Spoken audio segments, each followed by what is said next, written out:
suggestible.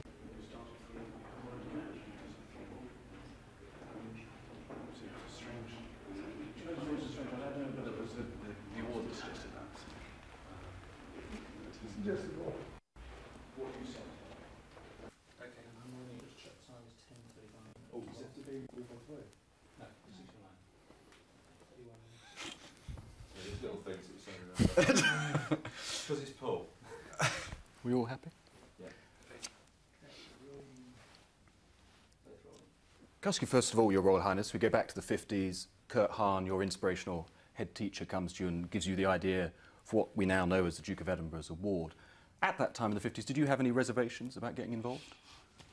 Well, no. I mean, I'd known about it before that because we had a sort of version of the award at school. But that was, the principles were the same. It was non-competitive.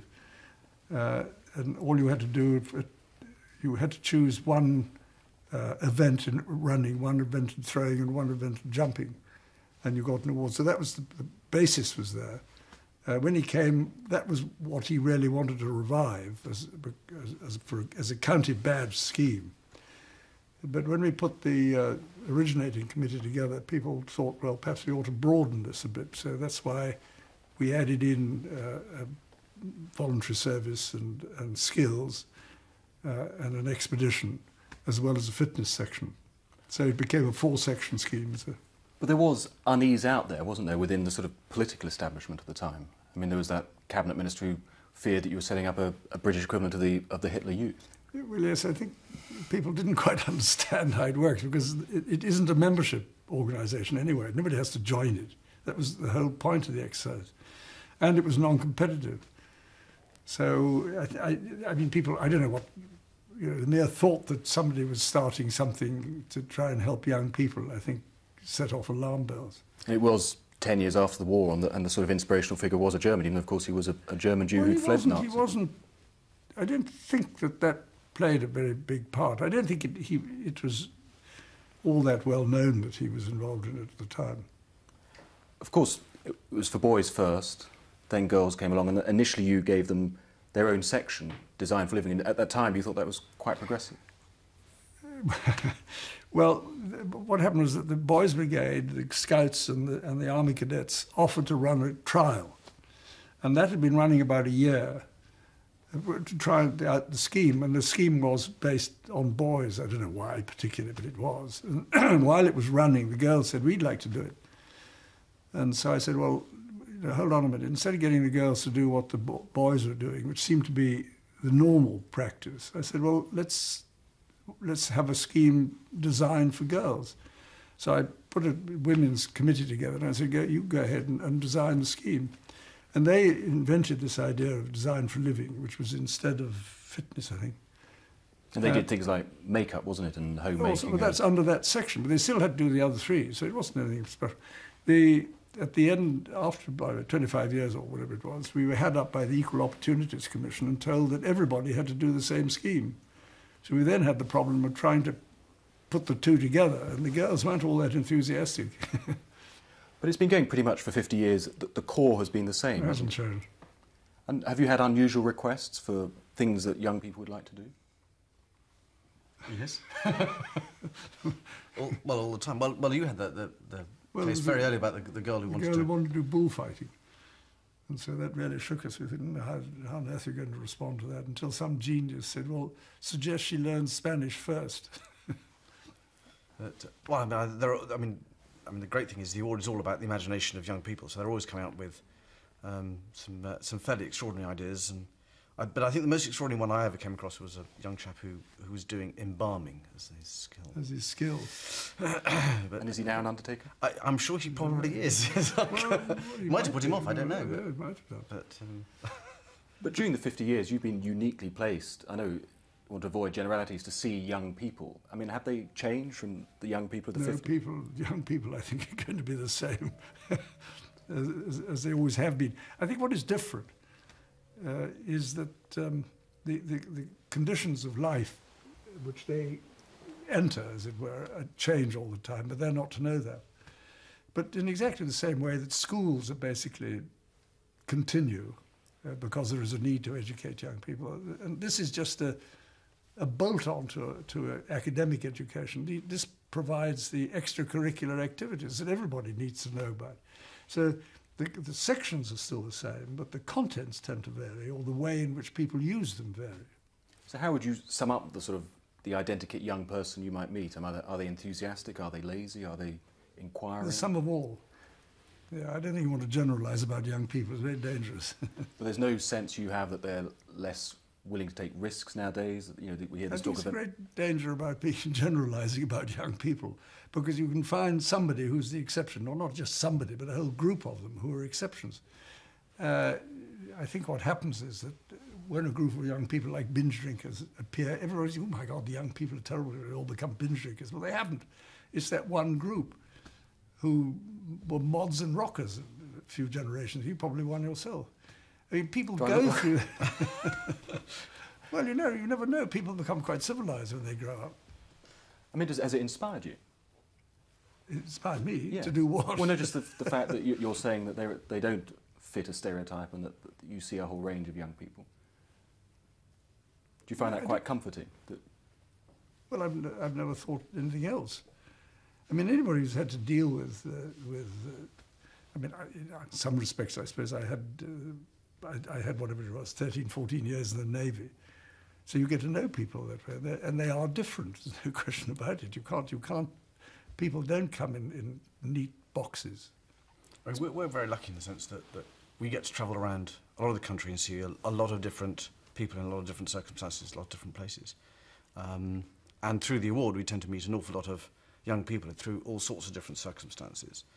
And no, you can't typify young people, but it's the same for any young person and any adult, basically. If you manage to trigger a passion, an interest, and you're able to encourage that, then you watch a young person blossom. You watch a young person develop all sorts of qualities. What the award does is it develops, most importantly, develops self-confidence. And they learn to achieve. And that, having learnt to achieve in one area, that gives them the confidence to achieve in another area. And where the award really works is having got them to achieve in the non-academic areas, you would then watch them achieve in the academic areas. As you can see, he's got a gold award. But for that, he would have been a dropout. Yeah, probably. I was going to ask you, there is someone sitting on the couch. Did you see him improve? Improve? As a result of doing it? I think he would have been pretty good anyway. So, But he gained a lot of extra experience that way, I think. certainly. But you see, in some ways, it's not. I think it applies to people who are deprived of the opportunities. Most good schools actually provide all these extracurricular activities. So this is just an addition if they want to do this. It's for those areas, organisations, youth organisations, or young people generally, or schools, who don't really provide that programme of extracurricular activities which you would get, let's say, it's easier to provide at a boarding school, for instance. So those are the people who get the most advantage, and people who are living in deprived areas who don't have opportunities, who no one suggests they should go out and do an expedition. As a matter of course, you have to, in a sense, provide that challenge, that opportunity, and provide the rules. Because the difficulty is if you say to, let's say, teachers, one of the things you've got to do is to take kids out on an expedition in the Lake District or something. Well, it'd be a disaster unless the teacher knew what they were doing and unless they knew what the conditions were. The great thing with this is that all the conditions are laid down. There are people in the Lake District who meet the expeditions when they get there. They check that they know what they're doing. They check that they can read a map and a compass and that sort of thing. So the organisation makes it easier, or makes it possible for leaders to offer these extracurricular activities and then have the conditions laid down for them. So you don't have to reinvent the wheel all the time. You just simply say, well, we want to do extracurricular activities. Let's use the award scheme. So it's your belief that it does reach people on the margins? Well, it's up to them to apply. I mean, all we can do is to make it available, and it's never excluded anybody. In fact, it's inclusive. People on the margins? Well, it's up to them to apply. I mean, all we can do is to make it available, and it's never excluded anybody. In fact, it's inclusive. It depends entirely on people making the demand, because it's there. It's there for them to use. If they don't want to use it, that's not our problem. That's their problem. Well, the answer is yes, it does. It does reach out to all sorts of young people, and in many cases, those young people who, I mean, when you see a young person coming up and getting their award, it may not necessarily mean anything, but you know where they've come from and how they got involved and what it's meant to them. That's when the story begins to unravel. And that's where you really discover where the journey that young people have taken. And yes, we're reaching out to all sorts of different young people in all sorts of communities. I mean, that is our brief. The only two barriers to entry to the award is you've got to be older than 14 and complete before you're 25. But apart from that, it's open to anybody. And our challenge is to reach those young people, is to get out there and to give them the opportunity to take part. Well, one of the limitations is that when particular groups don't think it applies to them, or don't think that they don't think that it's applicable or that it's suitable for them, and there are quite a lot of groups within societies who think, well, it's not for us.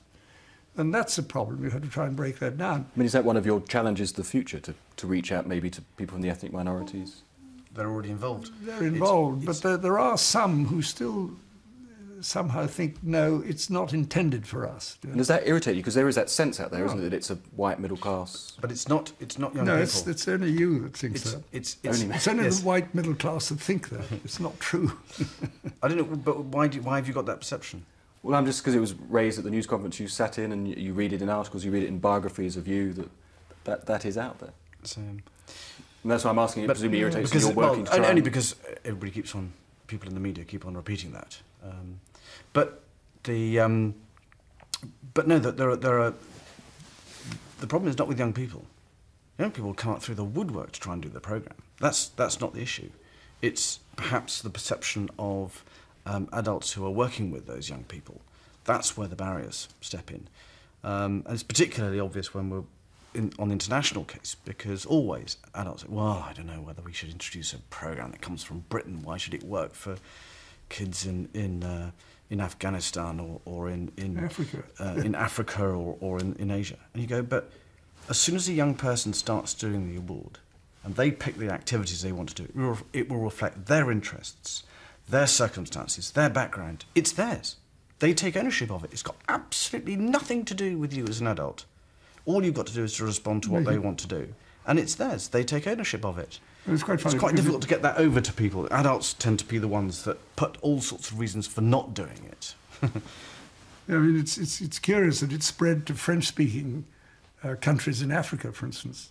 And that is a curious way why that happened, because there's a Francophone organisation. It's not quite like the Commonwealth, but similar. But the French-speaking countries have a sort of joint conference on, I think, sport and things of that sort. And it was a result of people from Quebec and Mauritius, in other words, French-speaking members of the Commonwealth, who were also members of that, who suggested to them that they might try this scheme. And because they translated all the literature into French, they produced it for them. So we've now got thriving award schemes running in French-speaking countries in Africa. But then, you see, another classic example is in New Zealand, which was one of the early starters. The Maori population, funnily enough, didn't feel they were included. And it was only, about 10 years ago that I was out there. There was the World the International Conference. And the New Zealanders said, would I meet some of these Maori leaders? And I talked to them and I said, well, what's the problem? And of course they got it all wrong, and we tried to explain to them that it was up to them. You know, they could add things that were peculiar to the Maoris if they wanted to. There was no problem. And after that, when they got the point that it wasn't, we weren't trying to tell people what to do. We were trying to offer them an ability to do things which they wouldn't otherwise have done. You speak passionately about it. You're obviously very proud of it. Well, I think I don't know. The impression I get is for the people who've It's made a big difference to the people who do it. There's no question about that. Not everybody. I mean, some people become much more involved than others. The proportion of people who buy record books in the first place and then convert them to Gold Award is not all that great. But I mean, for instance, out of 250,000 record books we sell here roughly every year. What about, it's about 145,000 is last year in this country, well, on annual. Oh, yes, that's right. Well, it's, of that, after 3 years, it converts to about 5,000 girls or 6,000 girls. Because I know you hate the L word, but do you see it as an Yeah. important part of your legacy? Legacy? No, I don't. It's got nothing to do with me. It's there for people to use. I couldn't care less. But I mean, there are people saying it would be one of your key sort of lasting contribution. Well, it's up to you to say that. It's not for me to say that. And you would both obviously argue it's still relevant. Well, a school's relevant, isn't it? And your scheme? It's relevant too because it's part of the process of growing up. The numbers, It broadens the whole of the educational process. it's still growing. The numbers of young people starting on a year-on-year basis is still growing. The number of people achieving goals or achieving awards is still growing. There are more people, more countries starting. There are more young people getting involved. I think it's entirely relevant, and it is meeting all sorts of needs, not only of young people, but also of social issues of the day. So I think it's got some huge value. I think there are some very, very interesting statistics that are beginning to come out. We do a lot of work with young offenders, and working with some British youth offending teams where typically a reoffending rate is around 90%, where young people have gone through the award, that's dropped down to 2%. And the statistics in South Africa on that are enormous. But another very interesting statistic is in Canada, where the award has started in the Northwest Territories of Canada. Very remote communities, sparsely populated, mostly indigenous young people. Traditionally, only 30% would reach their basic exams. Since introducing the award, actually motivating these young people to come to school, enthusing them, giving them the confidence to achieve, they've recorded success rates at exams now of 90%. What's it like working with your father? He doesn't, don't worry. It's very easy. He does his own thing. You're not a hard taskmaster. No, well, I've given up. I used to be chairman of the trustees, but I've given that up. And he's chairman of the International Council. And no, he just You're gets not on breathing with it. over his neck? Or... Oh, I don't think so. No, yeah. I mean, just to sum up, I mean, you once described it as a do-it-yourself growing up kid. Yeah. And that, you think, still stands true today?